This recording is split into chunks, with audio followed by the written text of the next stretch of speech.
I'm on the section of Cranberry Lake 50 between campsites 13 and 14. This is a beautiful section of trail that runs right along the shore of the lake. It's one of the few areas of the trail that gives you such a beautiful view of the lake. We're headed to campsite 14. We'll be there in a little bit. This section of the trail follows the lake. This is an area called East Inlet. We're headed basically east. We're at a fork in the trail. The main trail continues more or less straight ahead and up a little hill. There's a spur trail off to the right, makes a bit of a Y. That leads toward the lake and campsite 14. I have some logs that were stood up on end to use as seats near the campfire. Somebody rigged some type of cable system from the trees up over the campsite. I don't know if that has something to do with hunting or hanging food. It's a little weird. So if you have any idea what this cable is all about that's strung up over the campsite, let us know in the comments below. That appears to be your tent pad. Off to the right of the fire ring as you're facing the lake. If you weren't having a fire and you wanted to get closer to the fire ring, you've got that grassy area right there. And there's another grassy area right behind the fire ring. If you're behind the fire ring looking out at the lake, your view is essentially to the south. Campsite 15 is on the back side of the point that's to the left. That will be completely screened from view. Campsite 16 is off a little bit to the southeast, just past that point. You'll have a hard gravel stone bottom here. That'll be nice for swimming, but it would be tough on a boat hull if you pulled up. There are some private properties off to the southwest.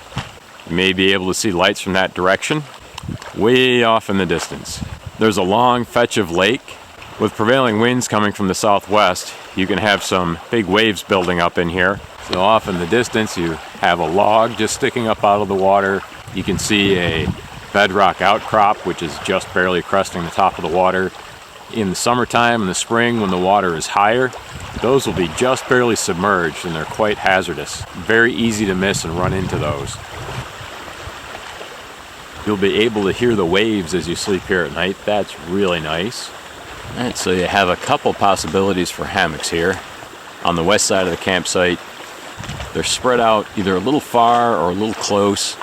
The trees that are spaced farther apart actually wouldn't be bad for a bridge hammock. They require a little bit longer span. You'll have a view of the night sky out over the water and even a little bit almost directly overhead. Sunrise will be through the trees to the left as you face the water. Sunset will be through the trees to the right as you face the water. Follow the trail from the campsite that leads to the northeast back to the main trail. You'll cross the trail and there is a privy. There was not last time I was here, so things are always changing. Privy sits a fair distance back from the main trail, up and over a little rise so you get privacy from the main trail. The woods here are primarily deciduous trees. Mature, they've shed their lower limbs, so you'll have a hard time finding a place for a bear hang. What on earth is this? Oh, it's solid. Oh my God!